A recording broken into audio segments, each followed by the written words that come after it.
France Maghreb 2. Bonjour tout le monde, ravi de vous retrouver sur France Maghreb 2. C'est parti pour votre émission Le Grand Forum en ce vendredi après-midi jusqu'à 18h30 avec Morad Goual, le Marseillais des Marseillais. Salut Morad. Bonsoir Christophe, bonsoir chers auditeurs, bonsoir à tous les Marseillais et un gros bisou à tous mes amis et à ma famille. Et tu peux te targuer de nouveau d'être le premier à être arrivé puisque le Parisien Zébélus est en retard. Ah, c'est monsieur Zébulus ce soir ? Oui. D'accord. On va se le faire ou pas ? On prendra acte. Ok, on prendra acte absolument. Donc, alors mon cher Morad, tu souhaiterais nous parler tout à l'heure dans ton avis tranché des commémorations du 55e anniversaire de l'indépendance algérienne et plus particulièrement ce qui s'est passé à Marseille. Je vais parler de ce qui s'est passé à Marseille parce que c'est surtout les infos que j'ai qui confirment juste ce qui se passe depuis tout le temps à Marseille. La manière insultante, la manière médiocre, la manière on a piétiné la mémoire de ceux qui se sont battus pour cette indépendance. La commémoration a eu lieu dans la salle de restauration d'un centre aéré de la ville de Marseille, dans une cave, dans un quartier hyper populaire. Et ça n'émeut pas le consulat. Les Algériens trouvent ça normal, pourvu qu'ils aient du rail et un drapeau algérien sous la main, ça leur suffit. Je trouve que c'est scandaleux et à un moment donné, il faut Morad en colère aujourd'hui, on a compris. Tout à fait. T'as un petit coup de cœur à nous proposer ? Non. Très bien. Zébélus en aura un pour toi tout à l'heure. Alors, on va parler de quoi aujourd'hui avec vous au 01 40 33 9000, par mail aussi lgf@francemaghreb2.fr. La possibilité aussi de réagir sur le Twitter avec le hashtag LGF officiel. Sans oublier le mobile répondeur qui reste toujours et encore à votre disposition 06 18 21 56 41. Eh bien on va parler de l'ouverture aujourd'hui d'une information judiciaire pour favoritisme en France dans le cadre d'une enquête sur le déplacement d'Emmanuel Macron l'an dernier à Las Vegas. Et puis dans l'actualité aussi nous parlerons de l'évacuation de plus de 2000 migrants dans le nord de Paris ce vendredi à l'aube à Porte de la Chapelle. Mais aussi mon cher Morad, que beaucoup d'auditeurs peut-être ne savent pas, il s'est passé des événements à Paris lors du 14 juillet 1953 et qui concerne des Algériens, une date oubliée.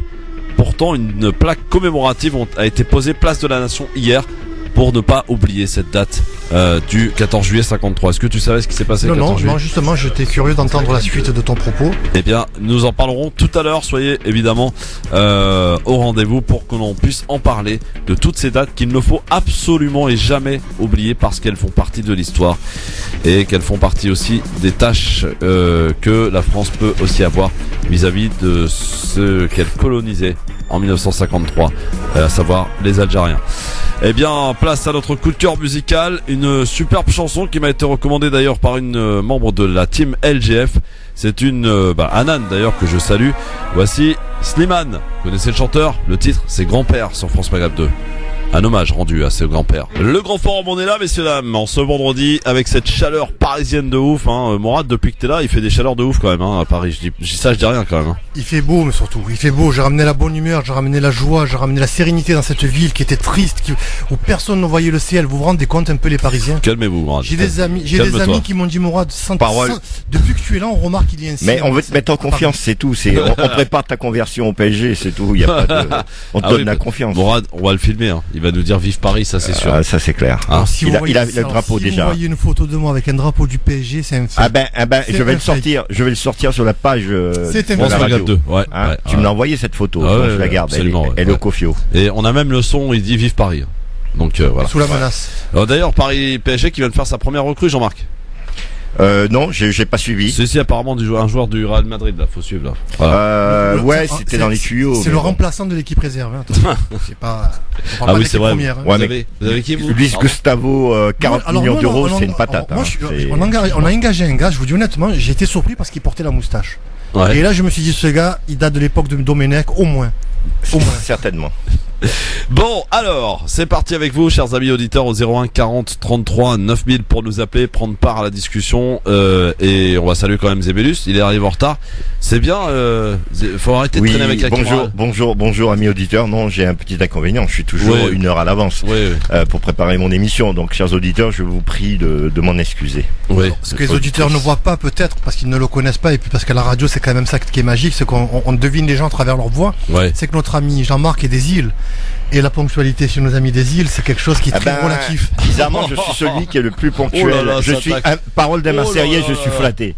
Parole d'un Marseillais, mais je suis ô combien flatté. Oh là là. Les auditeurs sont témoins. Je suis tous les vendredis à l'heure. Non, c'est pas vrai. Je suis désolé. La dernière fois, il n'y était pas. Et il a dit qu'il y avait des problèmes dans le métro. Non, j'ai eu un contretemps professionnel. Oui, voilà, qu'est-ce qui se passe? Donc tout va bien. Bon.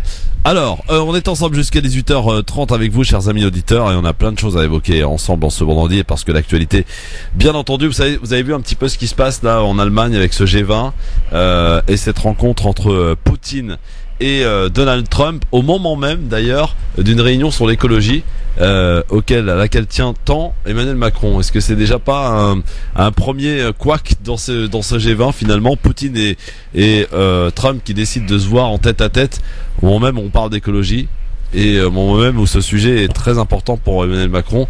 Ces deux-là se disent bon, on a peut-être autre chose à faire que l'écologie. Je crois que les choses se remettent à leur place normalement et que la France et notre président retrouvent leur place qui est un peu juste derrière la première ligne qu'on représente et Monsieur Poutine et Monsieur Trump. C'est une réalité. Hein. Ouais, en tout cas ces deux-là se sont apparemment parlé et c'est marrant parce que il n'a pas eu des termes très élogieux à son encontre Trump hier vis-à-vis de la Russie. Bon, je sais pas ce qui s'est dit en tout cas entre ces deux-là, mais ça promet quand même d'être assez animé. Alors sinon dans l'actualité, avant de passer à notre premier thème, Hébron, zone protégée, site d'une valeur universelle, d'une valeur exceptionnelle. C'est le comité du patrimoine mondial de l'UNESCO qui vient donc d'accéder à cette demande palestinienne. Les Palestiniens évidemment y voient un succès diplomatique. Le ministère israélien des Affaires étrangères a lui d'ores et déjà réagi en dénonçant une souillure morale. Fin de citation. Souillure morale. Commentaire ? Moi, j'ai l'impression que toutes ces gesticulations qu'il y a autour de la Palestine et de l'UNESCO, puisqu'apparemment c'est la seule voie diplomatique qui fonctionne à travers dans ce combat vers la fin des colonisations, il y a un équilibre et un État un pays avec deux entités. Je pense que l'UNESCO, en fait, je pense que ça fait les affaires d'Israël. Je vous le dis objectivement, parce que en fait l'opinion publique savoure une victoire qui n'en est pas une, et pendant ce temps, Israël continue son petit business avec ses colonies, l'extension de ses colonies, à acheter des armes à droite et à gauche, à déséquilibrer l'équilibre du Moyen-Orient, parce qu'il faut bien ne pas perdre de vue que les deux entités qui aujourd'hui bousculent et fragilisent l'équilibre qu'il y a au Moyen-Orient sont bien l'Arabie Saoudite et Israël. Jean-Marc, tu partages assez son avis ? Oui, plus ou moins, oui, assez. Je veux dire que nous sommes dans un jeu de poker menteur depuis un certain temps, et puis les choses finissent par ceux qui sont doués d'intelligence et de bon sens comprendre que ça va dans une seule direction, ça va au profit d'un seul État. Et à un moment donné, il va falloir prendre des décisions très fortes, et puis on va finir par y arriver. Et puis en bref aussi dans l'actualité aujourd'hui, c'est une nouvelle série d'attaques ces dernières heures dans le nord du Sinaï avec l'armée égyptienne prise pour cible. Attaque à proximité de la frontière avec la bande de Gaza. Voilà, c'est assez régulier ces attaques dans cette partie particulièrement du pays de Sinaï, proche de la frontière donc avec Gaza. L'armée qui a été prise pour cible, l'armée égyptienne. Voilà. Tu sais Christophe, si tu me permets, il y a 15 jours de cela, sur Arte a eu lieu un reportage qui est passé quasiment sous silence, mais qui a été diffusé à 20h35. Et c'était un reportage, un contre-reportage en fait. Et c'était un journaliste, je sais pas si je devrais dire israélien ou juif ou sioniste, jusqu'à aujourd'hui j'arrive pas à me faire un avis, qui en fait était venu à travers l'image démonter tout l'argumentaire des pro-palestiniens en faisant un périple qu'il a mené depuis les territoires occupés vers la Cisjordanie, vers Israël, vers la Jordanie, et où il montrait qu'en fait, quand il passait d'un État à l'autre, c'est-à-dire d'Israël vers ou les territoires occupés ou la Jordanie, il passait d'un pays civilisé vers des pays anarchiques ou des zones anarchiques où plus rien ne régnait. Il est même allé à comparer la densité humaine qui est juste ahurissante de Gaza, où on parle on pensait, et malheureusement, plus ils avaient raison, Gaza n'est pas la densité humaine la plus forte au monde. C'est des villes comme Paris, comme Mexico, comme des grandes mégalopoles comme Pékin, Hong Kong ont plus d'habitants au mètre carré qu'à Gaza. Et du coup, ce reportage. La seule différence près quand même, c'est après, que à Gaza, ils sont fermés, de vie. voilà. Non, mais je parle des arguments. Voilà. Et si vous voulez, mais avec une facilité déconcertante, ils ont démonté tout l'argumentaire pro-palestinien que nous tenions tous avec une sincérité et quelque chose qui nous prenait au cœur. Et moi, je me suis retrouvé complètement démuni, déshabillé devant tout ça, et je me suis dit merde. Et on fait quoi maintenant? Voilà. Et ce reportage est passé mais comme une lettre à la poste, personne n'en a parlé. D'abord il y a eu très peu de publicité pour l'annoncer. Et ce qui me surprend, c'est qu'en plus voilà, le gars a trouvé les moyens de le financer, de le vendre, et Arte l'a diffusé. Donc Arte, en plus de tous les reportages qu'on doit supporter avec notre argent sur la Seconde Guerre mondiale et toutes les atrocités qu'elle a engendrées, en plus fait le jeu du sionisme. Ça commence à interpeller. Il faut se demander quel est son rôle, quoi. On va parler tout à l'heure avec Morad Goual dans son avis tranché. Mon cher ami Zébélus, chers amis auditeurs, auditrices, des commémorations du 55e anniversaire de l'indépendance de l'Algérie. Parce que Morad est en colère de la manière dont ça s'est fait à Marseille, dans sa ville là-bas. Nous y reviendrons. Avec toi, Jean-Marc, on va parler de quoi tout à l'heure?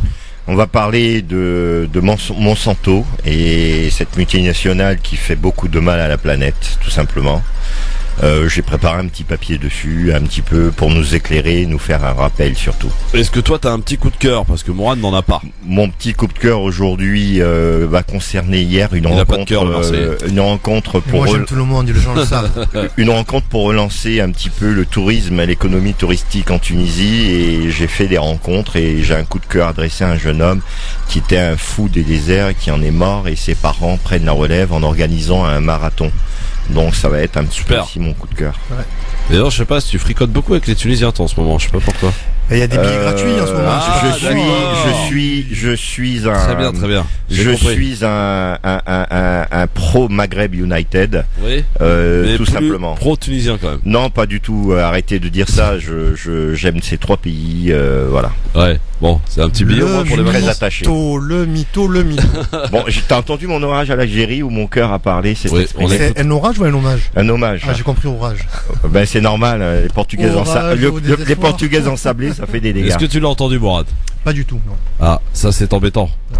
Parce que effectivement, il a fait sensation, notre ami Zébélus, avec ce. Ouais, c'était pas le but, hein. C'était un cri du cœur. C'était vraiment exprimer quelque chose sur ce pays, sur cette nation qui a réussi à vaincre la 4e puissance mondiale militaire à l'époque, et qui après 120 ans de colonisation a réussi à s'en défaire. Ouais. Et non seulement ils se sont défaits de la décolonisation, mais ils ont été à l'origine de beaucoup de mouvements, de révolutions, les Black Panthers, etc., les Américains qui subissaient les Noirs américains, Castro, Che Guevara, Nelson Mandela, et j'en passe. Moi, tu sais, pour rebondir sur la petite accusation sympathique de Christophe, c'est pas que j'ai pas de coup de cœur, mais j'estime que le temps qu'on a à la radio, c'est un temps très important, et j'aimerais le consacrer à des combats, ou en tout cas à dénoncer des choses que je trouve importantes.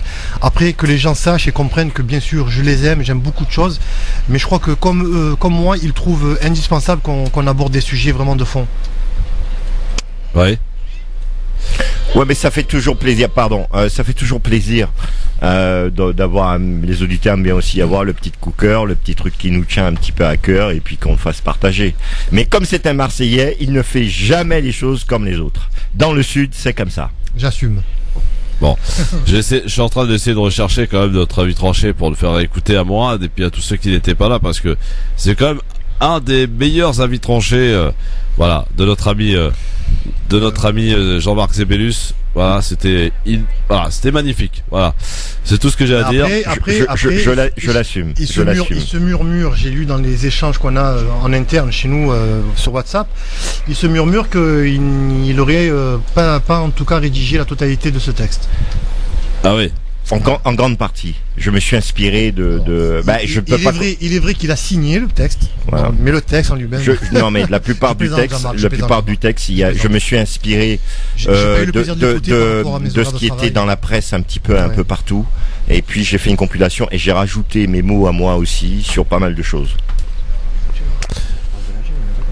Bon. Alors, le temps que je trouve, parce que... Mais on peut continuer sur ce sujet, parce que l'Algérie, c'est quand même quelque chose d'actualité. Et il y a une dichotomie en ce moment. Moi, ce que je vois, c'est que il y a l'Algérie au niveau générationnel, il n'y a pas 4-5 générations, il y en a 2.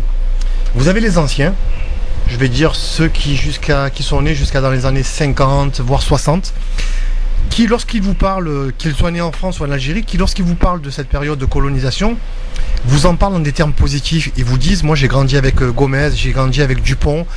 On n'était pas forcément au premier rang de la classe, on n'était pas forcément les mieux habillés, on n'avait pas forcément les meilleurs emplois, mais jamais ils ne vous parlent de cette période-là avec des termes négatifs. Ils ont toujours des souvenirs, je dirais un peu comme la Madeleine de Proust, des souvenirs très agréables, très heureux. Moi j'ai le souvenir une fois sur un de mes chantiers à Marseille, mon papa nous visitait. Et j'avais deux chauffeurs de camion qui travaillaient à leur compte, 2 Espagnols, les Martinez, qui avaient l'âge de mon papa. Puis mon papa, le mercredi l'après-midi, venait me visiter, puis je l'ai présenté à ses chauffeurs. Et puis en parlant, il s'est avéré que ces deux frères Martinez étaient à l'école à Ain Turk avec mon papa, dans la même classe. Et je peux vous dire que pendant 1 mois, ils sont venus se rencontrer tous les après-midi à se raconter, à se rappeler tous ces souvenirs. Et donc vous avez cette première génération qui a un souvenir, même si c'est la colonisation, même si c'est la France. Moi j'ai quand même 2 tantes qui sont énarques, qui ont eu Mendes France et Raymond Barre comme professeurs, qui sont énarques en économie. Et qui vous diront toujours, c'était une belle période, c'était pas forcément une période heureuse, mais elle était belle. Et puis vous avez cette génération de mon âge, on va dire, qui sont nés dans les années 70, 80, 90, qui vouent une haine à ce que pouvait représenter et à ce que peut représenter la France en tant que quantité coloniale. Je pense que ça devrait amener un débat et qu'on puisse comprendre cette schizophrénie entre les premières générations et les secondes générations.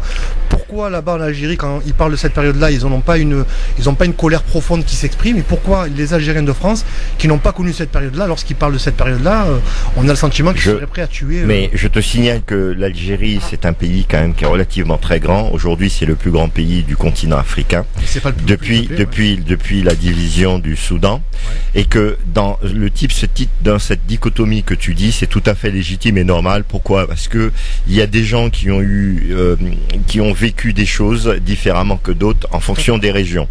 Notamment, j'ai eu quelqu'un dans ma famille qui a fait la guerre d'Algérie en étant du côté des Français. Et quelque part, c'est ce qui fait que j'ai fait des recherches. De la façon dont il en parlait et qu'il en était fier en étant officier français, ça me donnait qu'une envie, c'était de vomir. C'était pas ça dont je parlais. Je parlais d'Arki. Non, je parle. C'est pas un Arki, lui. Non, mais je parle pas de ça. Il faisait. Donc lui, il a quand même commis pas mal d'exactions, et qui a certainement été rapporté, et que des gens, on lui aura récité ces récits. Puis il y a le côté aussi positif qu'ont vécu les gens, parce que il y a des gens qui étaient à Mascara qui m'ont raconté comment ils vivaient très très bien, ils vivaient de façon heureuse, mais il y avait quand même une face cachée de l'iceberg. Je veux dire que tout le monde ne vivait ne vivait pas ces choses.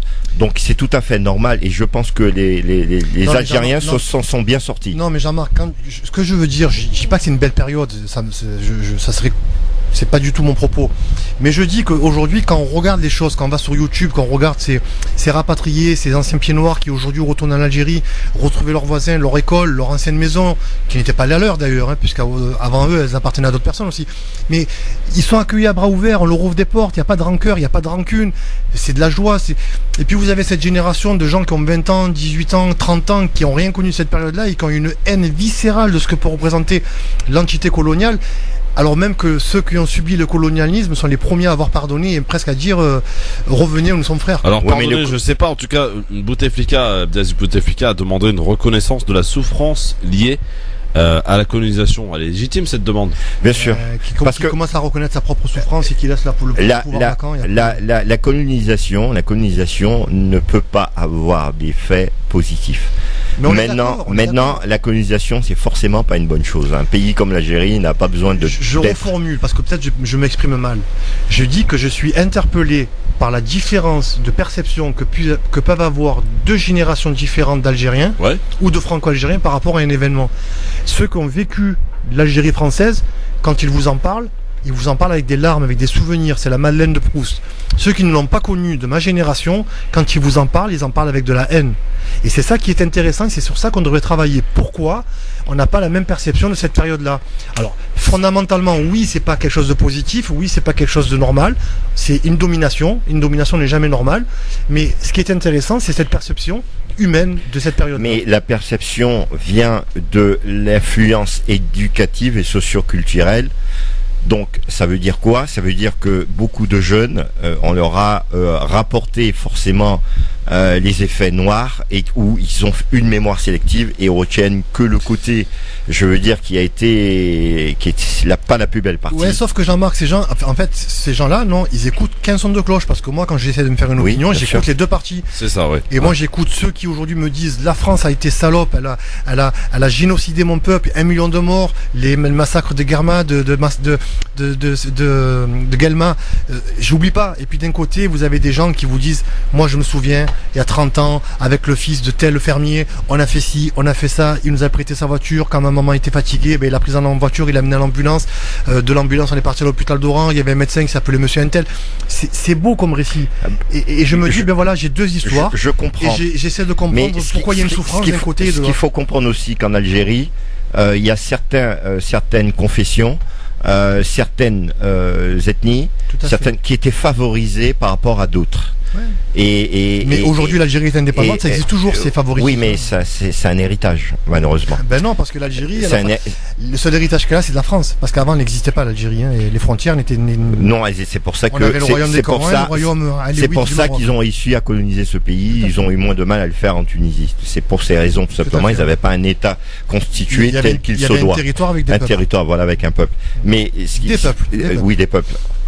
Mais ce qu'il faut savoir, c'est un peuple avec plusieurs ethnies. Tout à fait, ouais. Ce qu'il faut comprendre, c'est que il faut voir ces jeunes, ces personnes, comment elles vont rechercher les informations et l'analyse qu'elles vont faire et de quel côté qu'ils seront ces gens. Parce que quand on sort de la colonisation, forcément, le plus souvent, on a le côté haineux, le côté impérialiste qui marque les gens. Et à un moment donné, ce que je trouve qui est génial, c'est que l'Algérie a quand même réussi à avoir sa réconciliation nationale quelque part. Elle est peut-être pas parfaite, il y a encore du travail à faire, certes, mais moi, je peux qu'être admiratif par rapport à les choses, comment elles se sont déroulées et comment les transitions sont faites. Ah non, ça bien sûr, mais ça je crois que c'est indépendant de... Bon, alors, on vous entend discuter, les auditeurs vous entendent discuter entre vous, et c'était pas prévu qu'on parle aussi longuement de l'Algérie, mais puisqu'on en parle, en tout cas ça intéresse, donc on en parle, il n'y a pas de problème. 01 40 33 9000, Lila qui vous écoute, et qui a peut-être aussi, apporté sa petite pierre à l'édifice. Bonsoir Lila. Bonsoir Lila. Tout le monde. Bonsoir, Lila. Juste une petite pierre. Je comprends les deux positions des chroniqueurs, mais c'est peut-être réagir pas sur celle de l'autre monsieur qui est avec Jean-Marc, il s'appelle comment? Mourad, il s'appelle, le Marseillais Mourad. Je suis désolé, j'entends rien, Lila. Qu'est-ce qui se passe? Pourquoi t'entends rien? Parce que mon casque il donne rien. Mais je pense aujourd'hui qu'on doit avoir du recul parce que les générations sont un peu plus conscientes du mal qui a été fait à l'époque. Il faut faire une distinction entre les peuples, ces personnes qui sont nées en Algérie et qui étaient peut-être français, qui sont des peinards et qui se sentent algériens, et qui étaient frères, entre guillemets, avec les autres Algériens, et l'État français. C'est pour ça qu'ils ont une haine viscérale, comme vous l'avez dit, des pieds noirs, mais plutôt de l'État, et ce que l'État a pu faire, et des souffrances qu'il a pu faire subir aux indigènes, comme il les appelait limite à l'époque. Donc c'est là qu'il faut faire une distinction. C'était juste pour souligner cet élément. Merci d'avoir fait. Très bien. Lila, super, merci. Vous êtes où, dans quelle région vous? À Herblay. Herblay, il fait combien hein? Le thermomètre de la voiture, il affiche combien? Il affiche 28, 29. 29 degrés. Bon, écoutez. Merci Lila. Merci beaucoup en tout cas, Merci Lila de votre intervention. Merci à vous, bon courage. À bientôt Merci. Lila, du côté de Herblay dans le 9-5, bien sûr. Alors mon cher Mourad, t'as loupé la vie tranchée de Zébélus. Ah oui, écoutons-le. Écoutons-le. Alors, au terme d'un conflit très violent de presque 8 ans, et surtout de 132 ans d'occupation coloniale, l'Algérie acquiert son indépendance le 5 juillet 1962, il y a 55 ans. Les Algériens ont vaincu la 4e puissance militaire, un tournant dans l'histoire de l'humanité, en attendant le processus de décolonisation et ouvrant de nouvelles perspectives au peuple en lutte par la force de leur union dans l'adversité et leur extraordinaire mobilisation derrière le FLN et l'ALN. Naissance de l'Algérie algérienne. Titre le lendemain le journal de Genève. Après la proclamation des résultats du référendum sur l'indépendance, une joie immense envahit le peuple libre. Aussitôt, des voitures, des camions, des bus regorgeaient de passagers à travers les fenêtres, les portières et même sur les capots. Les défilés se croisaient, se multipliaient et grossissaient à vue d'œil dans un tintamarre de klaxons, de you-you et de cris de joie. Comme Taya al-Zahir, une frénésie s'est emparée de cette foule en cassant tous les tabous. Les femmes défilaient sans haïk. Les jeunes filles étaient drapées du drapeau national. Les garçons et les filles habillés en tenues vert et blanc. Certains gamins avaient même des tenues militaires. En hommage aux moudjahidines qu'ils adulaient. En tenue impeccable, les armes serrées contre le thorax et sous les aisselles, les moudjahidines défilaient fièrement, au pas cadencé. La foule les acclamait par des applaudissements et des you-you. Elles admiraient ces héros qui ont combattu la 4e puissance mondiale, ces hommes de gloire qui ont gagné la guerre, qui aujourd'hui exhibaient leur fierté. Descendus dans la montagne, ils n'étaient pas habitués à battre le pavé, mais à crapahuter sur les crêtes, à travers monts et vaux. Ils n'étaient pas préparés pour de telles cérémonies, à cette parade pour laquelle ils ne pensaient jamais qu'ils en feraient partie, face à ces hommes, ces femmes et ces enfants qui applaudissaient à chaque passage d'un détachement de la LN. Ces combattants au visage rayonnant, Gloire était fier de s'exhiber devant cette population qui s'était entièrement impliquée dans la guerre d'indépendance. Cette foule était également fière de son côté en admirant ces valeureux moudjahidines, artisans de la victoire sur les forces colonialistes. Et dans la foule, il y avait des femmes, des hommes, des enfants et des vieux qui étouffaient leurs sanglots. Ils n'ont pu s'empêcher de penser aux leurs, à ces maris, à ces pères ou à ces fils, à ces filles qui ne sont jamais revenus et dont ils n'ont aucune nouvelle depuis longtemps. Le jour de l'indépendance est arrivé, en ce 5 juillet 1962. La fête continue toute la nuit, le lendemain et le surlendemain, sans jamais s'être tombée. Ces réjouissances marquaient la fin d'une époque dramatique, la fin de l'ère coloniale et de la guerre. Elles marquaient aussi la renaissance de la souveraineté, le retour de l'État algérien après une éclipse de plus d'un siècle. Le drapeau frappé du croissant et de l'étoile, du vert et rouge flottait désormais sur tous les bâtiments officiels, sur les balcons, les maisons et aux fenêtres, sur tous les véhicules. Des passants épuisés par tant de frénésie se détachaient progressivement de la cohue pour marcher d'un pas vers leur maison, mais en brandissant toujours le drapeau, tel un trophée. Cette nation qui a accueilli et recouvert de son drapeau mon compatriote France Franon, cette nation qui a accueilli beaucoup de révolutionnaires, Che Guevara, Nelson Mandela, les Black Panthers, le premier festival panafricain, ce drapeau qui est le symbole de la liberté et la lutte contre la colonialisation. Je tire ma révérence en disant tout haut et bien fort, 1, 2, 3, viva l'Algérie.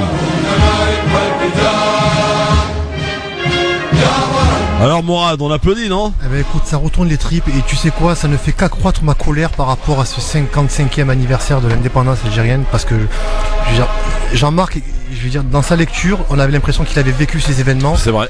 Dans ce fond musical avec cette hymne nationale qui nous prend chaque fois au trip quand on entend. J'ai la haine de ce pouvoir qui est en train de détruire cette image qu'on a construit de l'Algérie forte, de l'Algérien fort. J'ai honte et je suis en colère et ça me voilà. Bon, on va voir, on va légitimer un peu ta colère, peut-être ou pas, je ne sais pas.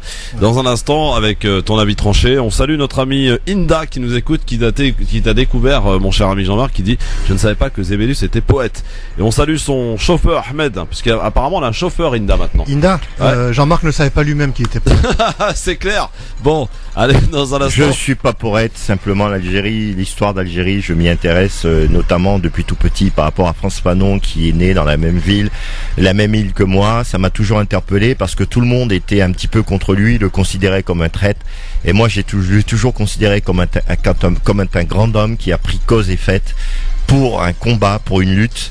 Et ça vient tout ça de cela, tout simplement, en toute modestie. Allez, dans un instant, on va revenir aux ennuis qui pourraient peut-être entacher un petit peu la lune de miel en ce moment entre Macron et les Français. On verra ça dans un instant. Par rapport à un déplacement à Las Vegas. Ouais, mais il est pour rien. Ah oui, on en reparle. France Maghreb 2, France Maghreb 2.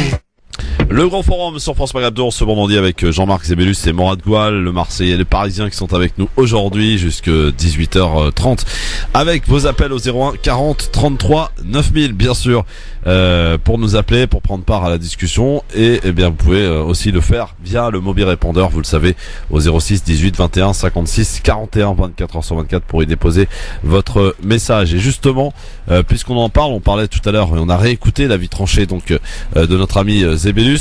Il y a eu quelques commentaires laissés sur le mobile répondeur. Je te propose de les écouter, Jean-Marc. Tu n'as pas pu les écouter, je crois. Non. Alors on va le faire ensemble.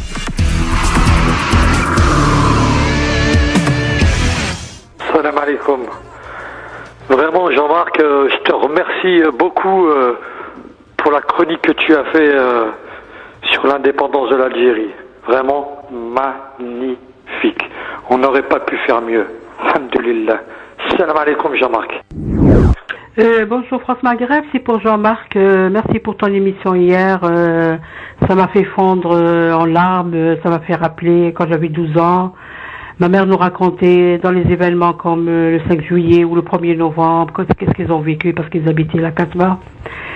Et là, tout m'est revenu, les souvenirs, ces mots qu'elle disait, sa souffrance, etc. Ma grand-mère qui a été en prison, mes grands-parents, etc. Bon, vraiment hier, tu as été à la hauteur. Si les gens, si ces martyrs qui sont partis t'écouteraient, vraiment ils seraient fiers de vous. Bravo Jean-Marc, sincèrement. Et c'est très rare, c'est très très rare que dans cette émission on dit du bien de l'Algérie.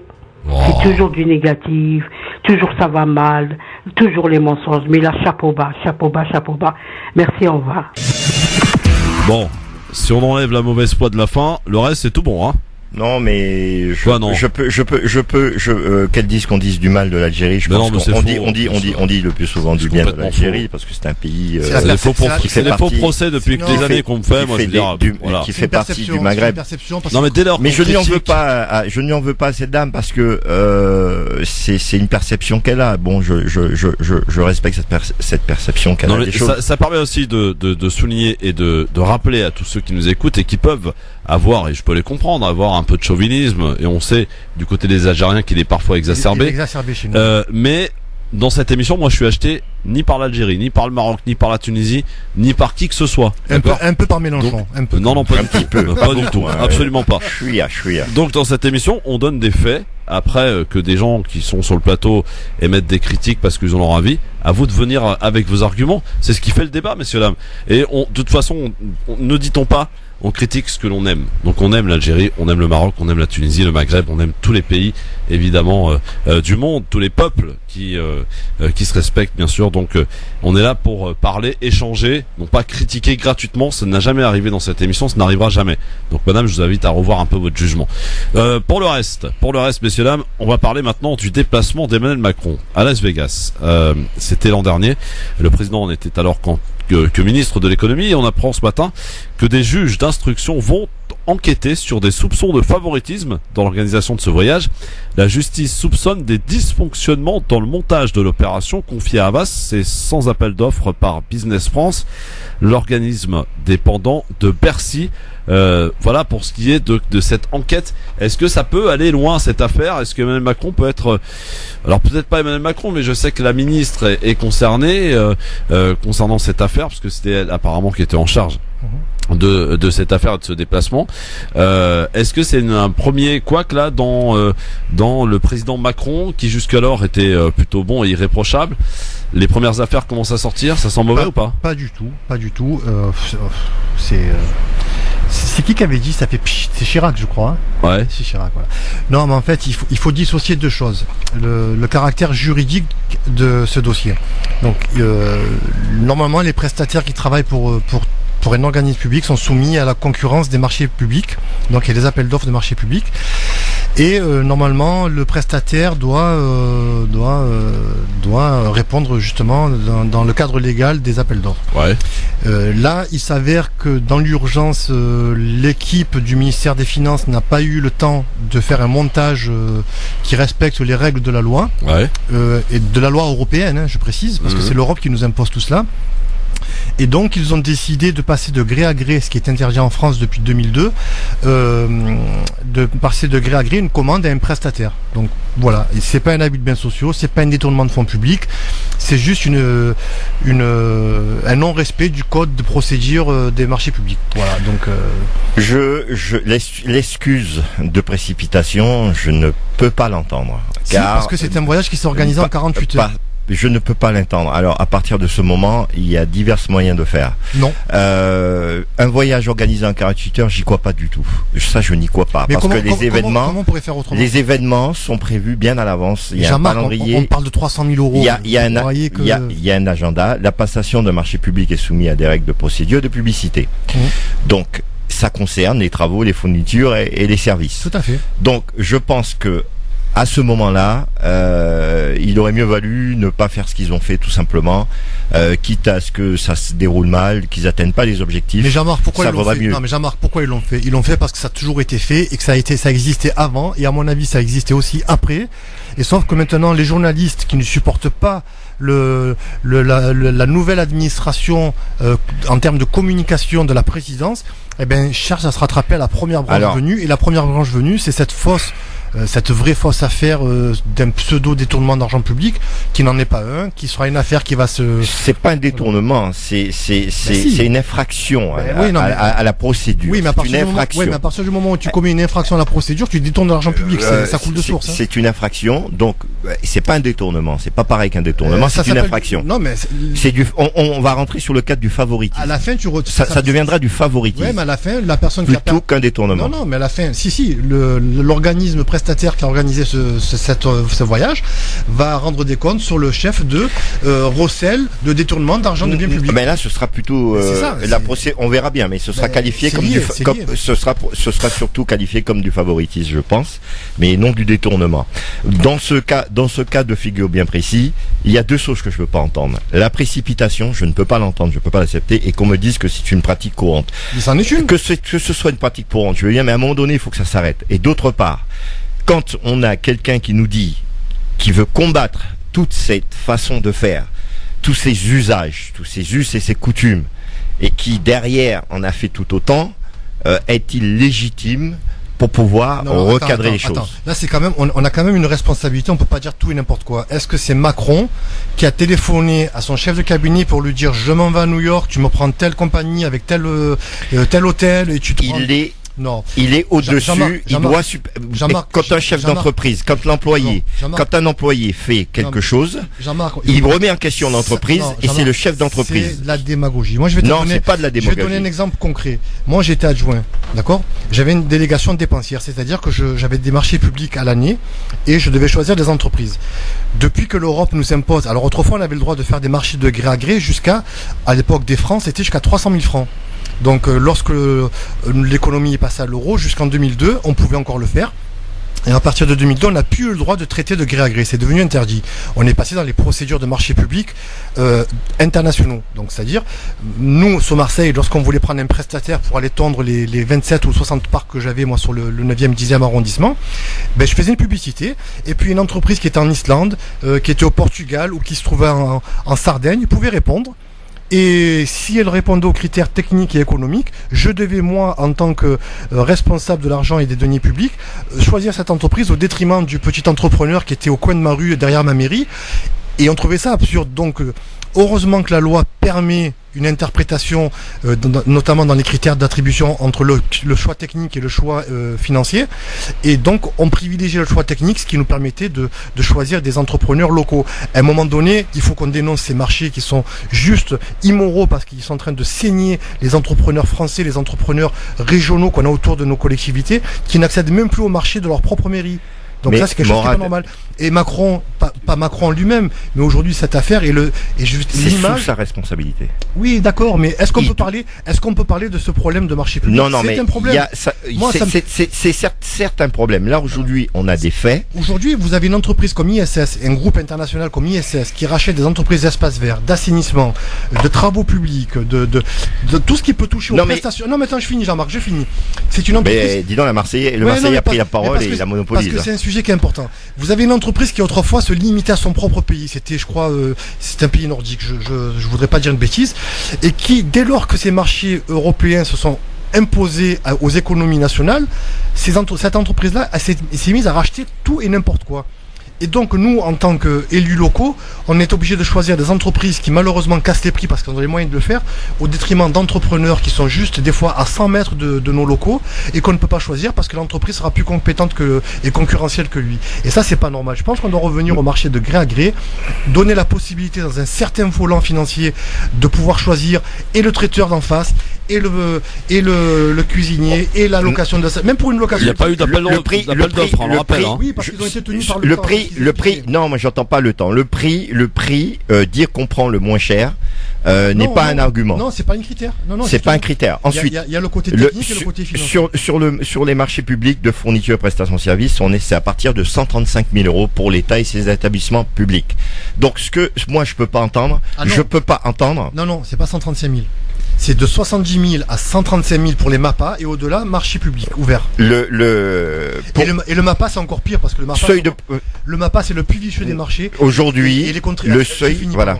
Les contribuables doivent savoir que les MAPA, c'est les marchés publics où ils se font le plus lésés parce que ce sont des marchés à bon de commande. Oui. Et l'entreprise peut prétendre à l'intégralité du règlement, même si l'intégralité des commandes n'a pas eu lieu.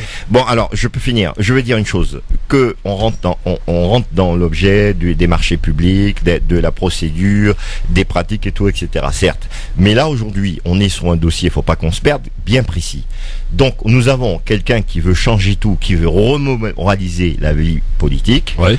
Il a une ardoise. Donc, moi, je ne peux pas entendre qu'on me dise que quelqu'un qui est le responsable, qui est le chef, et qu'on dise que c'est pas de sa faute. Il est responsable de ce que font ses subalternes. Je suis désolé, c'est comme ça. Est-ce que toi, Jean-Marc, tu es responsable en tant que chroniqueur dans cette émission? Est-ce que tu es responsable si France Maghreb 2 émet mal à Bordeaux? Je suis pas. Non, mais c'est le président qui est responsable. Il n'était pas président. Là, monsieur Macron était responsable ma question est factuelle. Est-ce que tu es responsable? Ça n'a aucun rapport. Je ne suis qu'un simple chroniqueur. Parce que Macron a du personnel qui est notamment du personnel. Ce n'est pas pareil. Qui est du personnel très très bien rémunéré parce que ce sont des grands fonctionnaires de l'État et c'est à eux de respecter les procédures de passation de marché. Ce n'est pas à l'élu, à l'homme politique. C'est à l'homme politique de superviser et de mettre l'ordre dans sa maison. Je suis désolé. Je précise à nos auditeurs parce qu'ils doivent se dire oh là là, ce Jean-Marc il est super cultivé. Je voudrais juste dire à nos auditeurs. Non, j'ai regardé le seuil des marchés publics devant les yeux. Les seuils de marché public. J'ai vérifié comme fait tout le monde dans les GG un peu partout. J'ai regardé. Non, c'est pas Wikipédia là. Non, tu parles d'une expérience. Alors franchement, c'est bas ça. C'est très bas. C'est très bas ça. Chers auditeurs, je suis parti sur le service public et je lui ai mis sur la tronche. Bon, qu'il puisse le voir. Voilà, et qu'il arrête de. Moi, je te dis que le ministre. Est-ce que toi tu es responsable? Mais je ne suis pas supérieur hiérarchique. Je ne peux pas être responsable. Donc c'est pareil pour hiérarchique. Monsieur Macron est responsable. Non, c'est le chef de cabinet de Macron et la personne qui a signé la commande. C'est qui le ministre? Non, c'est qui le ministre? Non, c'est la personne qui a signé la commande. C'est qui le ministre? La personne qui a signé la commande, ce n'est pas Macron. C'est qui le ministre? Bon, alors, messieurs, c'est le supérieur. Je suis désolé. C'est lui le responsable de son ministère. Non, c'est la personne. Je suis désolé. La personne qui a signé la commande. C'est trop facile. Alors, messieurs, on va avancer si vous permettez. Responsabilité du ministre. Dans un instant, on va, taisez-vous, parler aussi de politique encore avec une audition, celle de Richard Ferrand, hier à Rennes. L'ex-ministre proche du président, chef de file désormais des députés de La République En Marche à l'Assemblée nationale, ont entendu donc dans le cadre de l'enquête préliminaire ouverte sur l'affaire immobilière qui lui a valu d'être exfiltré du gouvernement. Donc voilà, Ferrand, il a trouvé la bonne planque finalement. Hein. À l'Assemblée nationale, tout va bien, il va... L'immunité parlementaire, etc. Alors avant de retrouver ton ami Tronchet, Morad, dans un instant, tu vas nous signifier ta colère sur la manière dont a été commémoré le 55e anniversaire de l'indépendance algérienne à Marseille. Milo est avec nous, salut Milo. Bonsoir. Fais-toi une petite place dans la basse-cour, mon cher Milo. Ah ben c'était très intéressant, moi, on est... Là, c'est bien comme ça, des esprits qui échangent comme ça, c'est très bien. Alors Milo, qu'est-ce qui se passe? Alors c'était par rapport à Jean-Marc et son discours émouvant. Mais je trouve que c'est vrai, c'était émouvant avec la musique derrière. On dirait un vrai film, quoi. Et c'était pour dire que ce qu'avait dit Jean-Marc, c'est pas faux.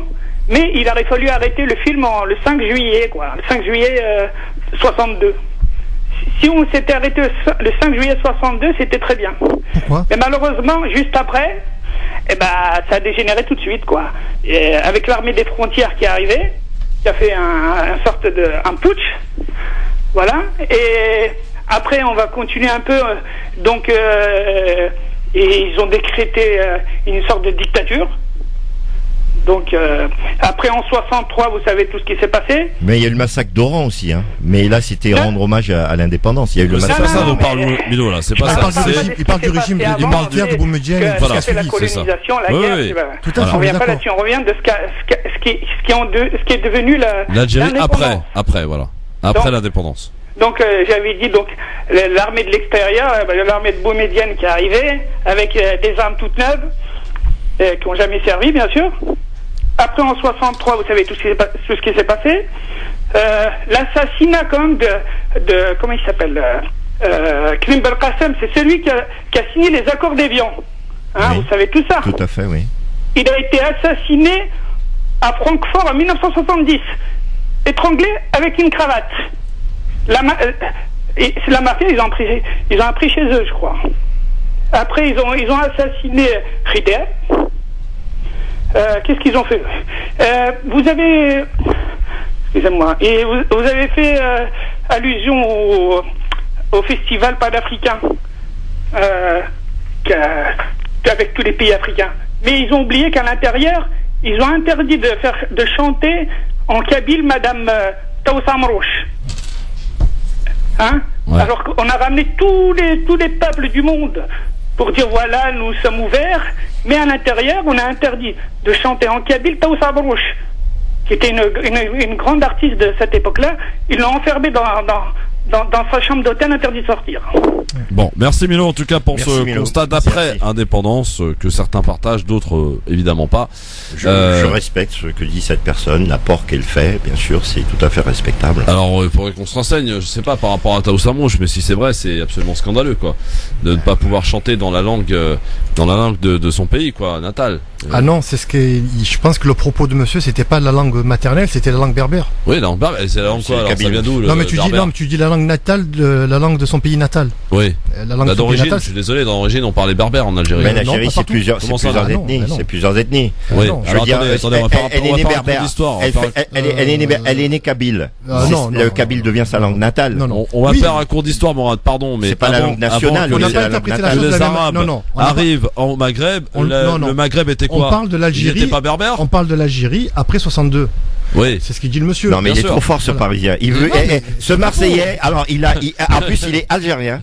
Donc ce Marseillais, l'important c'est pas d'avoir raison, c'est d'avoir le dernier mot. Non, j'ai compris. Moi le monsieur parle il dit on arrête la date au 5 juillet 62. Oui, il parle d'une chanteuse qui veut chanter en kabyle. Oui, Taoussa Amrouche. Voilà. Mais c'est sa langue natale. Je suis désolé, c'est pas la langue nationale. Non, mais Christophe nous dit la langue natale de son pays. Non, la langue natale de son pays c'est l'algérien. Mais c'est quoi l'algérien? C'est pas du berbère, excuse-moi. C'est quoi alors? C'est quoi? C'est un amalgame d'espagnol, de français, de dialecte arabe, de beaucoup de choses. Mais c'est pas que du berbère, sinon ça se saurait, je pense. Bon, voilà. D'accord. Enfin, ça reste sa langue natale. Je suis d'accord avec toi. Je suis d'accord avec toi que 70% de la population du Maghreb est bien berbère. Ouais. Ça, c'est pas un secret, on le sait. Mais l'Algérie. À l'époque de la Numidie, etc. Tout à fait. Mais l'Algérie, ce que l'on pouvait considérer comme l'Algérie avant la colonisation n'était pas que berbère. Sur le plateau oranais, on parlait pas le berbère. Allez, en direction, on les appelle parce qu'il y en a pas mal. On va quand même en prendre un peu plus aujourd'hui parce qu'on voit que vous êtes un peu très énergique. Ouais, ça intéresse. Allô, bonsoir. Allô? Oui, bonsoir. C'est Christophe? C'est lui-même. Oui, bonjour, c'est Mouloud. Bonjour Mouloud. Bonjour Mouloud. Comment ça va, Mouloud? Bonjour Jean-Marc et bonjour à Morad. Morad, ouais. C'est Milo qui est intervenu. Oui, Milo, oui, à l'instant. Il parlait de 63, la guerre des frontières. Oui. Oui, mais Milo, il est pas le mieux placé pour parler de l'Algérie, Christophe. Pourquoi? Bah écoute, moi j'interviendrai pas pour parler de Hassan II, de ce qui s'est passé au Maroc. On dépasse ce climat, s'il te plaît. On dépasse ce climat, s'il te plaît. Faut pas qu'on parte sur ce terrain. D'abord, il est aussi algérien que toi, d'accord. Il a peut-être un avis différent sur la conception, ce qui est arrivé. À plusieurs reprises. Non, mais non, on s'en fout. C'est pas grave. C'est pas grave. Oui, bon, j'abrège. Je téléphonais pour un témoignage. Oui, qu'est-ce qui se passe? Moi, ce qui s'est passé, je suis d'Oran, originaire de Tlemcen, mes parents, à la frontière marocaine. Ouais. Et mon père, qui était dirigeant d'une cellule Fédération FLN de France, à l'époque, il a acheté une maison en 63 à Oran. Ouais. Et on l'a gardé jusqu'à maintenant. Et puis il se trouve qu'il y a une dizaine d'années, j'étais là-bas, je faisais le marché, puis je suis revenu, et dans la rue, qui c'est que je rencontre? Des personnes, des Français, qui regardaient la maison. Et j'ai parlé avec eux, et puis il se trouve que c'est la famille, le monsieur à qui mon père a acheté la maison, il s'appelait Rodriguez.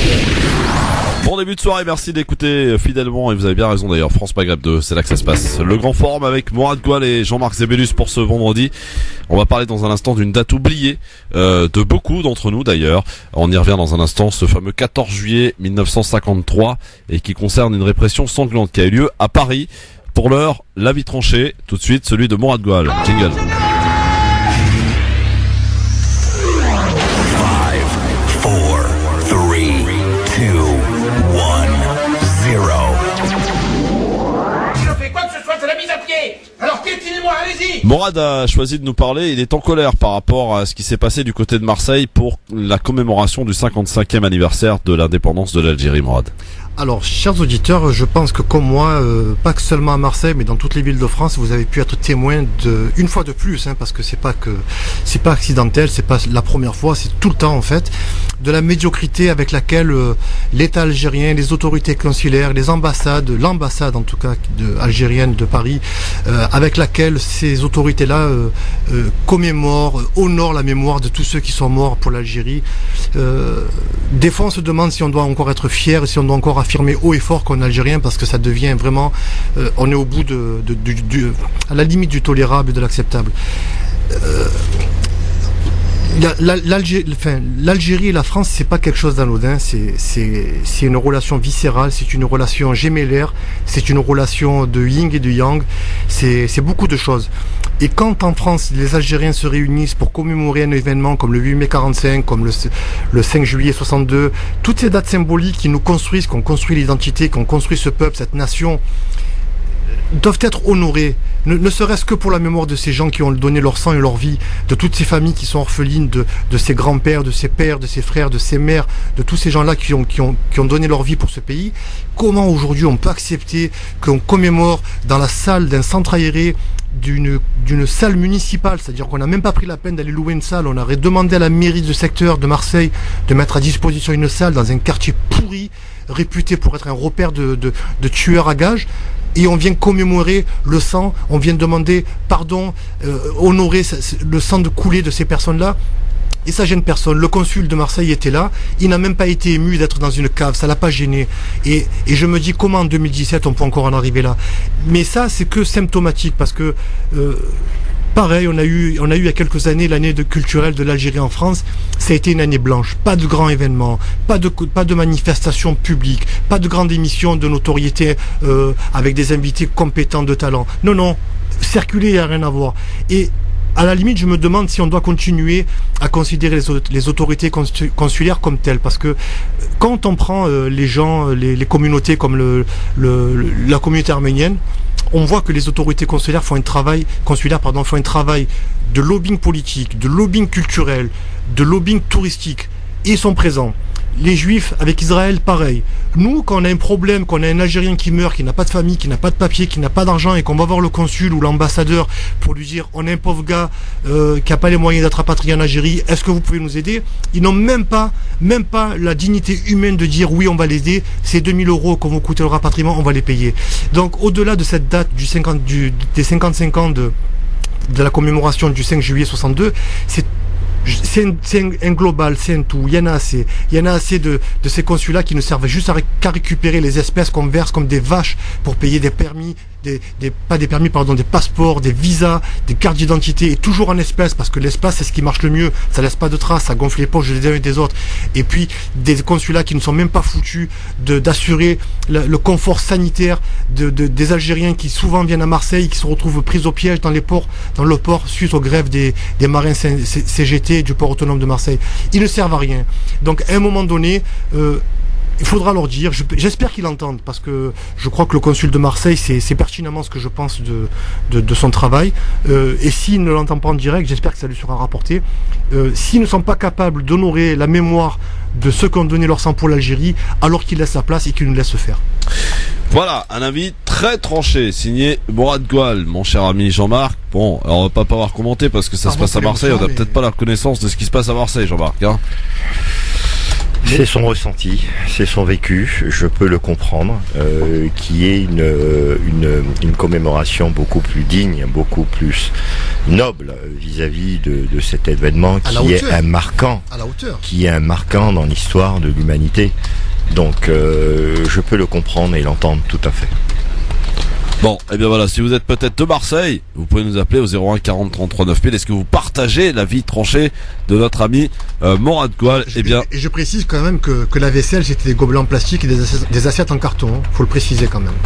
Ouais, bon, après, voilà. Pas faire la vaisselle peut-être. 1 million de morts, je le rappelle pour ceux qui écoutent. Allez, on prend la direction du standard avant de parler de cette date oubliée. Allô, bonsoir.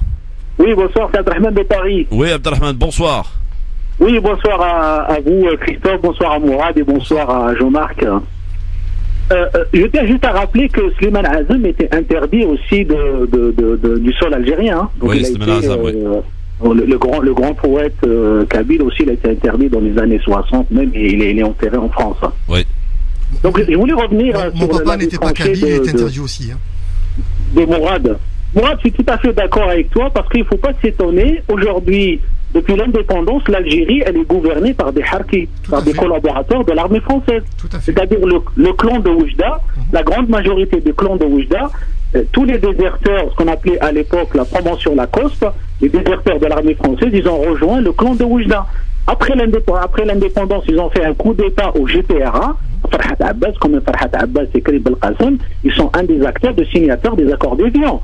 Donc, depuis le coup d'État de 1962 jusqu'à aujourd'hui, l'indépendance algérienne est confisquée par ce clan de Oujda. Parce que moi, en tant qu'Algérien, j'ai passé 13 ans comme fonctionnaire en Algérie, dans une institution quand même discipline, etc. Je me sens pas aujourd'hui, en tant qu'Algérien, je ne sens pas l'Algérie qu'elle est indépendante. Parce que cette indépendance est confisquée par ce clan de Oujda. Bouteflika, il ne faut pas oublier que Bouteflika, il est complice dans l'assassinat de Abd Ramdan en 1957. Il est complice dans l'assassinat de Karim Belkacem en Allemagne en 1970, parce que c'est la sécurité militaire qui a assassiné quand même Karim Belkacem dans sa chambre à Francfort. Il est complice aussi dans le coup d'État en 1963. En 63, quand l'auditeur précédent, il parle de la guerre de 63. Il y a eu la guerre des frontières, et puis tout le monde a oublié la guerre contre la Wilaya 3.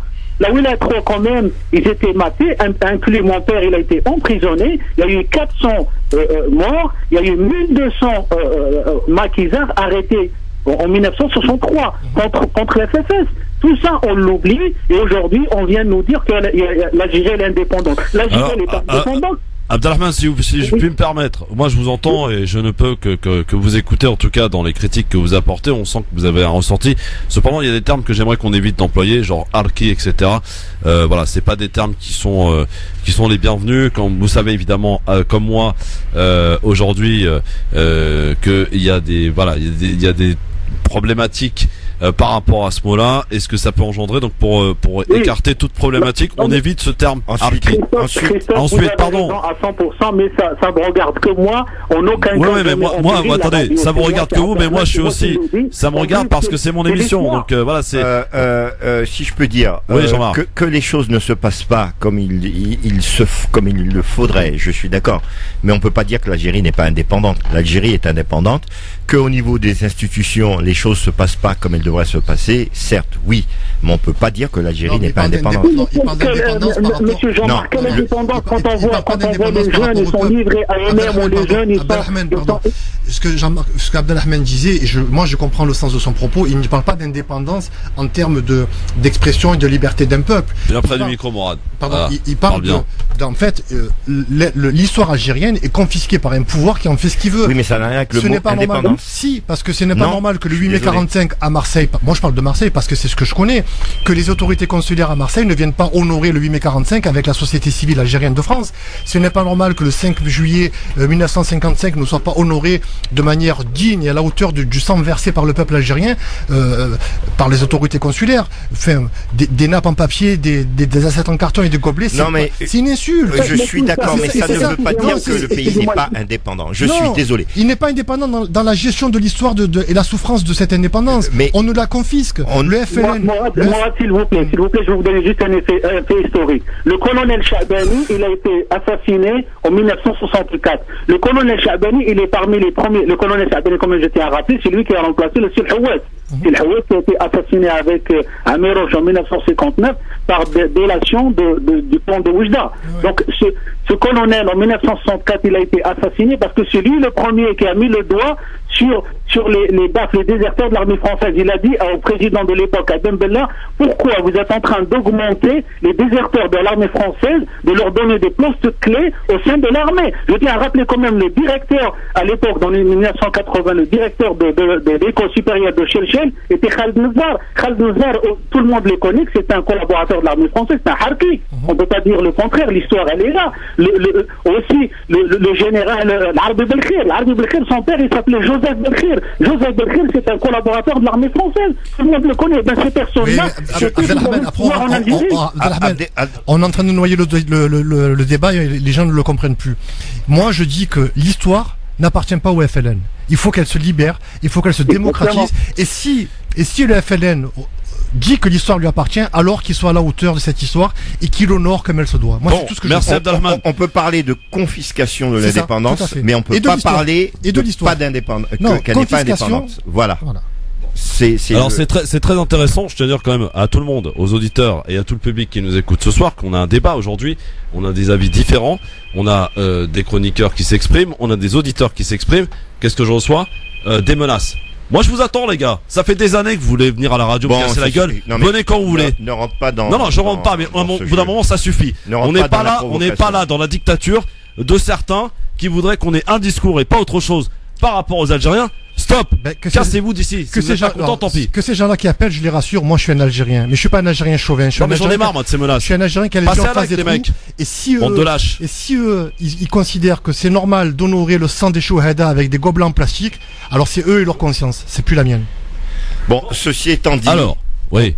Si possible de passer à mon avis tranché, parce qu'on a plus beaucoup de temps. On va dépassionner le débat. On va dépassionner ce débat.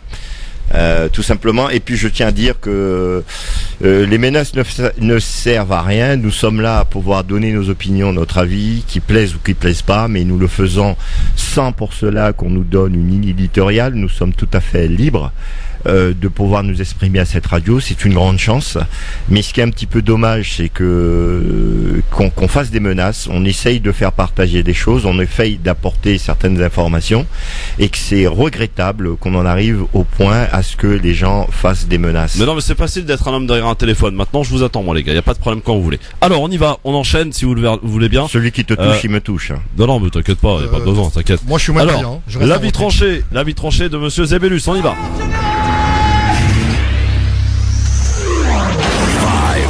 5, 4, 3, 2, 1, 0. Je fais quoi que ce soit, c'est la mise à pied. Alors piétinez-moi, allez-y. Alors, on va passer avec Jean-Marc Zébélus, à un autre sujet, cher ami. Tout à fait. Nous allons parler de ce fameux Monsanto. Alors, Monsanto, c'est une multinationale américaine qui est née en 1901 à Saint-Louis, dans le Missouri, aux États-Unis. Ils étaient initialement spécialisés dans l'industrie chimique, est devenu un peu plus d'un siècle, le leader des biotechnologies, en particulier sur le marché des organismes génétiquement modifiés.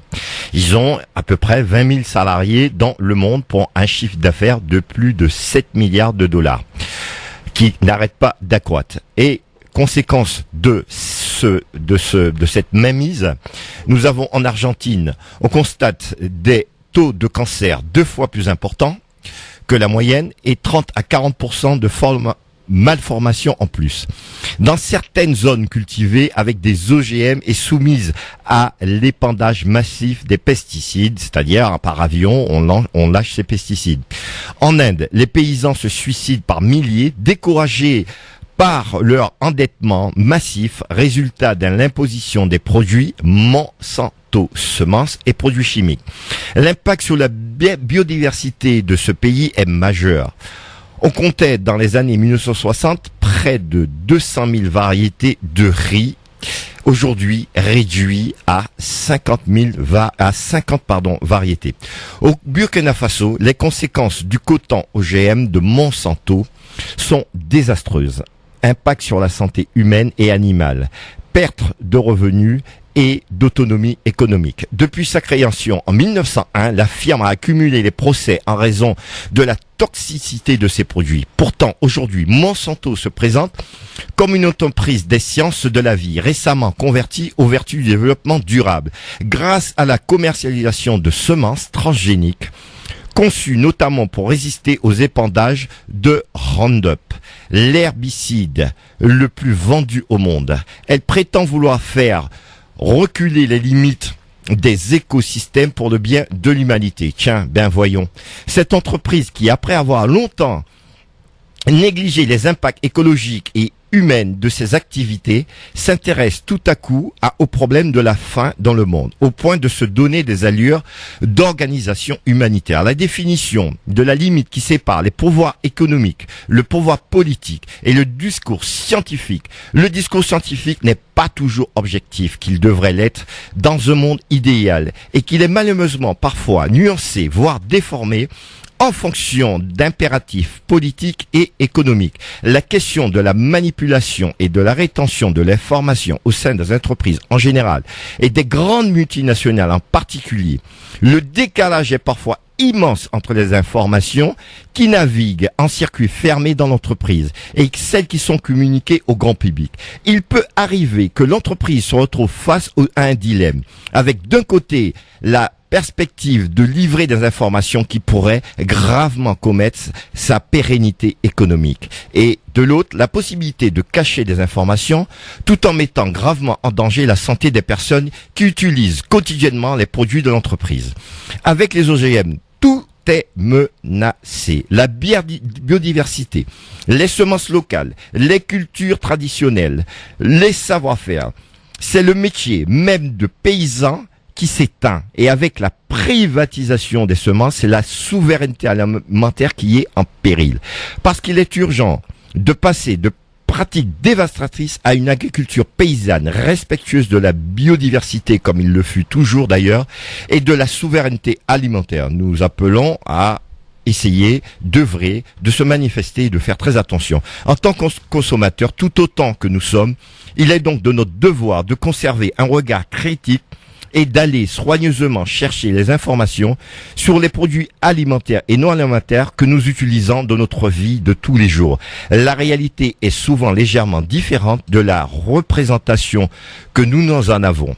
Et par moments, elle peut même se révéler radicalement opposée pour le meilleur et pour le pire.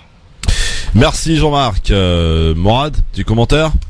C'est un sujet qui m'intéresse depuis longtemps parce que derrière Monsanto, il y a le lobby pétrochimique, il y a le lobby pharmaceutique aussi, parce que Monsanto a des activités qui débordent sur la médecine et les médicaments. Et on se rend compte que l'intérêt financier prévaut sur l'intérêt de la santé générale. Et c'est inquiétant parce que Monsanto aujourd'hui, c'est quand même la plus grande puissance politique au monde, en dehors d'être une grande puissance économique. Et ce qu'il faut dire, c'est que Monsanto vous vend des graines, et ces graines, une fois que vous les plantez, elles vont vous donner des plantes, des cultures et tout, etc. Et que vous pouvez pas replanter, il faut retourner acheter des graines. La licence, ouais. Voilà, il faut retourner acheter des graines. Et à savoir que Bayer a racheté ce géant des OGM, Monsanto, pour 59 milliards d'euros. Ça s'est passé en septembre dernier. Voilà, ça c'est l'information qu'on retrouve pas sur BFM, je vous l'assure. Que les Français, pour que les auditeurs comparent et arrivent à évaluer cette somme de 59 milliards d'euros, c'est-à-dire que c'est presque 2/3 du budget de fonctionnement de la France. Allez, on va passer maintenant au j'aime ou j'aime pas sur France Maghreb 2. C'est parti avec un j'aime ou j'aime pas qui est pas mal alimenté aujourd'hui. Alors qu'est-ce qu'on a dans le j'aime ou j'aime pas ? On a par crainte d'un nouvel attentat, notamment pour le 14 juillet, la France serait à l'origine apparemment du coup de filet antiterroriste franco-belge. J'aime, j'aime pas, ou lol, on s'en fout. Lol. Oh, j'aime, si c'est pour éradiquer le terrorisme. En ce moment, c'est plutôt les mosquées qui sont la cible des terroristes, c'est pas l'inverse. Netanyahou à Paris. Il sera à Paris le 16 juillet, là, dans pas très longtemps, pour commémorer la rafle du Veldiv. Beaucoup d'associations se sont élevées contre sa venue. Pourquoi ? J'aime pas. Pourquoi ? Pourquoi ce serait insurgé? Pour qu'ils viennent à Paris, Netanyahou, criminel de guerre. Hein, voilà. Et alors? Et ben voilà, c'est tout. Moi je n'aime pas. Mais nous on s'est toujours s'insurger, on s'est toujours critiqué, montré du doigt, mais on n'a jamais la force de faire quelque chose pour justement empêcher ces gens de venir. Donc moi j'en ai un peu marre de montrer du doigt et de m'insurger. Les habitants de Kasserine en Tunisie seraient, mon cher Jean-Marc, cher Mourad, suspectés d'aider les terroristes, selon la presse tunisienne. Les habitants de toute une ville, j'y crois pas, ou de toute une région. Peut-être qu'il y a certains individus. Pourquoi? Comment ça se passe? C'est que ces individus leur donnent aussi un peu d'argent. Ces individus répondent à une certaine attente économique, mais c'est plutôt une question d'argent en fait. Ouais. D'argent parce que c'est très dur là-bas. Sécurité, parce en ce moment, il est au niveau de l'économie Tunisie, ça rame. Et ce que m'avaient expliqué certaines personnes sur place, il y avait cette pratique qui consistait à leur donner de l'argent. C'est ce qui se faisait en Algérie aussi. Hein. Voilà. C'est ce qui se faisait en Algérie. Plan autisme. Emmanuel Macron parle d'un défi de civilisation à relever. Super. Moi je pense que c'est un très grand combat et pour le handicap en général, pas que l'autisme et la trisomie 21. Hein. Mais l'autisme, c'est quelque chose qui n'est vraiment pas pris en considération. Parce que c'est une science qui est très difficile à pénétrer. Qui est très compliquée, donc je pense qu'il y ait cette initiative. C'est une très bonne chose et je souhaite beaucoup de courage à ceux qui ont des enfants autistes et qui le sont. Pour le handicap en général, oui. Un jour de carence fait son retour pour les fonctionnaires. Moi j'espère qu'on va arriver à une harmonisation et qu'il sera 3 jours comme dans le privé, parce qu'il n'y a pas de raison. On parle d'égalité en France, la République est bâtie sur le socle égalité. J'ai oublié les 2 autres mots, c'est grave. Liberté, égalité, fraternité. On est libre, on est peut-être fraternel, mais on n'est pas égal, donc égaux, pardon. Donc vivement les 3 jours comme dans le privé. Moi je dis il faut faire attention. En ce moment on est en train de vouloir taper sur les fonctionnaires, les montrer du doigt et tout, etc. Moi je veux bien qu'on supprime les fonctionnaires. Moi je veux bien qu'on harmonise, mais faut créer de l'emploi en face. Faut que ces gens qui occupaient ces postes, ces services qui étaient prétendus être gratuits, on parle pas de les supprimer. On parle de supprimer des postes. Non, on parle de pas remplacer des postes. Non, mais aujourd'hui, c'est ce qu'on vous dit. Mais il y a certains organismes qui ont un certain nombre de personnes pour fonctionner. Faudrait qu'on nous dise comment on va faire pour suppléer tout ça. Mais de l'équité, c'est quand même à la base. Oui, moi je suis pour l'équité et comme l'équité vers le haut, c'est-à-dire d'amener le privé. Surtout qu'il y a beaucoup d'arrêts de maladie dans certains services de la fonction publique. Mais pas plus qu'ailleurs. Alors je vais te dire à Marseille. Non mais c'est Marseille, c'est pas la France. Non, mais Marseille c'est pas la France. Marseille, il faut savoir qu'à Marseille fait partie de la France. À Marseille, un salarié sur 2 est fonctionnaire. Le fini parti. Non, c'est même pas le fini parti. À Marseille, un actif sur 2 est fonctionnaire. Un Marseillais sur 2 ne travaille pas. Donc ça veut dire que 50% de la population, sur 50% de la population, un Marseillais sur 2 est fonctionnaire. Et on a le plus gros taux d'absentéisme de France. On est à 37% d'absentéisme. C'est normal. C'est normal. Il y a plus de fonctionnaires. Mais il faut se dire aussi une chose aussi. Et on peut se poser des questions, se dire qu'il y a aussi un problème dans l'activité économique. Mais justement, on a des fonctionnaires parce qu'on n'a pas d'activité économique. Sauf que les fonctionnaires à qui on propose un travail n'ont pas, apparemment, pas tous, moi je jette pas l'opprobre, mais moi je peux te dire que j'ai vu quand j'étais élu des fonctionnaires avec un taux d'absentéisme en mois. Oui, mais c'est une minorité. Non, en mois, c'est une pratique. Moi j'avais un fonctionnaire qui faisait travailler son grand-père à sa place. Alors, ça se passe dans l'Essonne et on parle de déremboursement des repas pour les collégiens qui font le ramadan. Et apparemment ça fait polémique. Ça sera pas constitutionnel, donc c'est juste une polémique à 3 balles politicienne. Il faut la laisser passer et le droit reprendra sa place. Jean-Marc ? La laisser passer, non, mais il faut bouger quand même. Faut se faire entendre sur ça. Elle s'appelle Fatma Boudouani et elle est la première femme générale-major de l'armée algérienne. Si c'est pour un symbole, c'est dommage. Si c'est dans le but, justement, d'avoir une similarité des droits avec les femmes, pourquoi pas. Mourad ? Moi, je serais heureux la première fois que pour la première femme ou le premier homme maghrébin qui partira dans l'espace. Le reste, ça m'intéresse pas. Très bien. Bon, c'était le j'aime ou j'aime pas pour aujourd'hui. Dans un instant, messieurs, là, on va parler donc, parce qu'on devait en parler depuis tout à l'heure, de cette date oubliée de l'histoire, commémorée à Paris. Ça s'est passé un 14 juillet 1953. Répression sanglante qui a touché, bien entendu, les Algériens. Et on se doit d'en parler. À tout de suite. Merci d'être avec nous en direct. C'est le Grand Forum avec Mourad Goual et avec Jean-Marc Zébellus. Messieurs, je voudrais qu'on parle, parce que c'est très important, de ce qui s'est passé, de ces événements qui ont eu lieu le 14 juillet 1953. Mais c'est hier, le 6 juillet, donc que l'on a commémoré à Paris une répression sanglante tombée dans l'oubli. La police avait ouvert le feu sur des militants indépendantistes algériens et hier donc une plaque en hommage aux victimes a été inaugurée, place de la Nation, en présence de leur famille. 14 juillet 1953, alors que le défilé touche à sa fin, banderoles et pancartes sont d'abord arrachées par la police parisienne, puis les manifestants ripostent et la situation dégénère.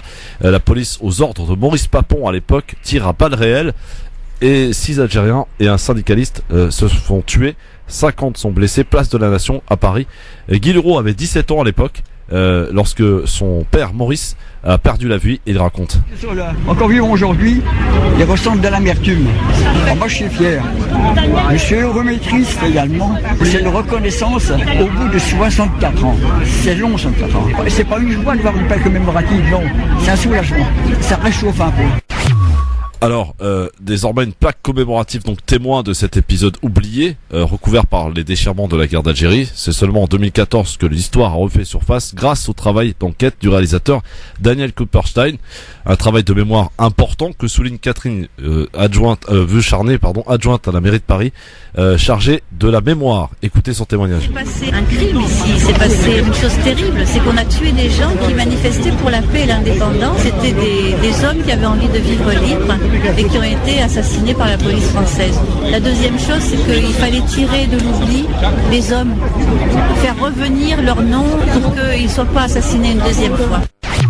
Voilà, alors le 14 juillet 1953, est-ce que d'abord vous le saviez, parce que cette date, finalement, elle est un peu passée dans l'oubli, mais alors, plus que le 17 octobre 61, plus que d'autres dates importantes que 45, mais alors celle-ci, moi personnellement, je l'ignorais. Tout à fait, moi aussi, ouais. J'en ai entendu parler, surtout qu'il y a eu 6 Algériens de tués, et notamment un syndicaliste français, et il y a eu une quarantaine de blessés. J'avais entendu parler de ces événements qui ont refait surface, et je pense que c'est regrettable qu'il y ait autant de silence, et que c'est une bonne chose qu'on ait une plaque commémorative, mais il ne faut pas que ça s'arrête à la plaque commémorative. Il faut qu'on se dise plus jamais ça, et qu'on en prenne conscience, et qu'on n'hésite pas à en parler. Donc, et justement, c'est une date qui est intimiste parce que le problème qu'on a dès qu'on parle de l'Algérie, c'est qu'on réveille des émotions. Alors elles sont parfois positives, parfois négatives. Ouais. Et c'est justement ces gens-là qui ne supportent pas que l'on puisse parler de l'Algérie. Moi, j'aimerais leur dire, plutôt que de dépenser votre énergie à nous traiter de tous les noms d'oiseaux et de nous menacer, mais réunissez-vous et justement allez défendre ces dates oubliées, allez défendre ces causes oubliées, allez défendre ces plaques de commémoration qui sont payées par des deniers privés, par des gens qui très souvent n'ont pas de moyens parce que et qui participent au financement de ces commémorations. Allez dépenser votre énergie puisque vous aimez si fort l'Algérie et prouvez-nous qu'on a tort en étant dans l'action. Si maintenant chaque fois qu'on parle de l'Algérie on a droit à des menaces ou à des gens qui sont pas d'accord et qui nous expliquent qu'en plus on a tort, c'est normal que des dates comme ça, personne n'en parle, on ne débat jamais. Dans l'actualité aussi, il fallait qu'on en parle, c'est 700 migrants évacués ce matin à Paris. Les autorités ont procédé au démantèlement de plusieurs campements sauvages installés le long du périphérique dans le nord de la capitale. Une évacuation dans le calme. Des solutions de relogement temporaires seront proposées, assurent les autorités. Dans quelques jours, le ministère de l'Intérieur d'ailleurs doit présenter des mesures sur l'asile et la lutte contre l'immigration irrégulière. Alors, vous êtes probablement passé boulevard Ney à Paris. J'y passe souvent. C'est intolérable, c'est honte pour la France. C'est dramatique de voir une chose pareille, voir les gens vivre dans ces conditions. Et ce qu'il y a, c'est les déloger, oui, mais pour pouvoir leur redonner une possibilité de s'insérer et de vivre dignement. Après, beaucoup de gens me diraient oui, mais c'est pas que des réfugiés, il y a des toxicos, il y a tout ce qu'on veut. Je suis d'accord, mais peu importe ça. Avant tout, ce sont des êtres humains qui doivent être traités avec dignité dans le pays dit des droits de l'homme. Morad, sur les attributs, c'est quand d'abord Porte de la Chapelle. Ouais, mais je peux pas, malheureusement, je suis obligé d'exercer un droit de retrait pour des raisons professionnelles et je ne peux pas parler de ce sujet. Ouais, mais sur le fait quand même que ce soit honteux. Oui, tout à fait, c'est honteux. Puis voilà, ça génère des problèmes sanitaires relativement graves. Mais voilà, je ne peux pas rentrer dans le propos malheureusement.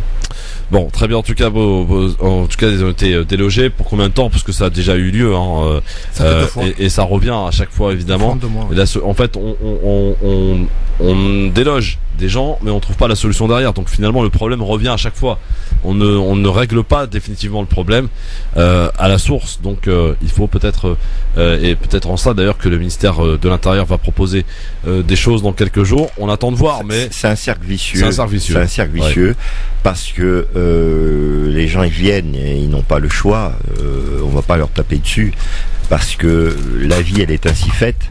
Mais de notre côté, vous avez les pouvoirs qui ont comme argument de dire oui, mais ça, à chaque fois on les reloge, ça encourage à d'autres à revenir, à s'installer pour qu'on puisse les reloger aussi. Donc à un moment donné, il faut pouvoir faire la part des choses. Et puis ce n'est pas qu'une question de politique intérieure, c'est aussi une question de politique internationale. Ouais. Parce que si ces gens fuient très souvent leur pays, ce n'est pas que pour l'Eldorado, c'est pour aussi des raisons politiques. Il y a quand même des vrais réfugiés. Dans un instant, ton coup de cœur, mon cher Jean-Marc Zébélus, que tu vas nous faire découvrir. Pour l'heure, il est pile 18h. Un point sur l'actualité. En ce vendredi soir, on est de retour dans un instant pour la suite. Bonjour à tous. Les premiers départs en vacances ce soir. La journée est classée orange par Bison Futé et rouge en Ile-de-France. Il est recommandé d'éviter de quitter les grandes métropoles avant 20h ce soir. Demain sera la journée la plus chargée du week-end, notamment sur les axes en direction de la Méditerranée et du Sud-Ouest. L'A7 entre Lyon et Orange sera bouchée de 6h à 16h et les A8 et A52 vers Aix-en-Provence entre 10h et 13h. Les CRS d'Aquitaine utilisent un nouvel outil pour contrôler les infractions au code de la route. Un drone qui filme l'autoroute à 30 mètres au-dessus du sol. Il est déployé aujourd'hui à l'occasion des premiers départs en vacances. 160 policiers ont été blessés dans des heurts avec des manifestants à Hambourg. La deuxième ville d'Allemagne accueille le sommet du G20 aujourd'hui et demain.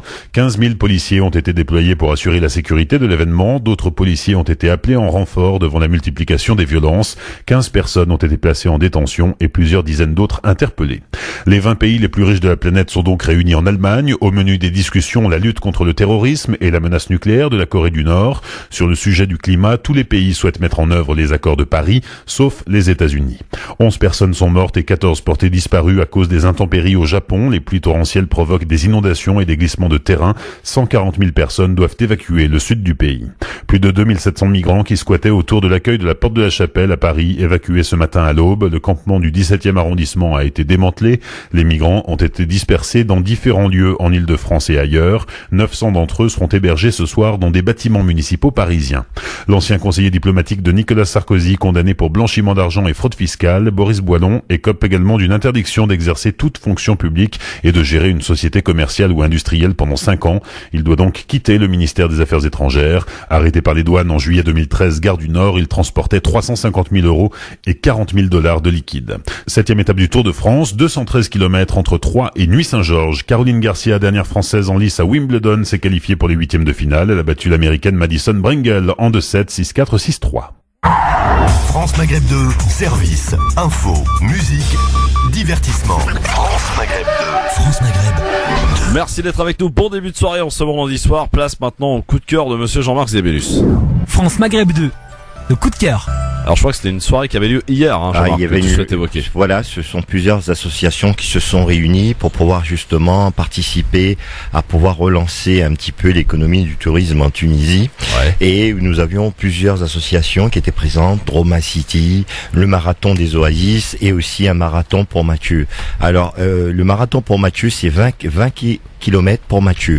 C'est la première édition de ce semi-marathon qui va se dérouler du 21 octobre à partir du 21 octobre 2017. Le départ sera donné à partir du puits de Mathieu qui se situe à 15 km du centre de 12. Le parcours évoluera entre dunes, pistes, palmeraies dans une zone balisée. L'arrivée se fera sur place des festivals internationaux de 12. Cette épreuve alliera performance, solidarité et convivialité pour découvrir différentes facettes du sud tunisien. Les participants, hommes et femmes, pourront non seulement relever un défi sportif personnel, mais aussi découvrir des paysages grandioses du Sahara tout en goûtant à la culture et l'hospitalité tunisienne. Alors Mathieu, c'était un jeune homme, c'est un fou amoureux du désert qui est parti hélas de façon assez tragique. Donc ses parents ont monté une association pour lui, l'association pour Mathieu, qui était aussi un grand sportif, qui était vraiment un fou de randonnée du désert. Depuis l'âge de 5 ans, il côtoyait les déserts avec son père.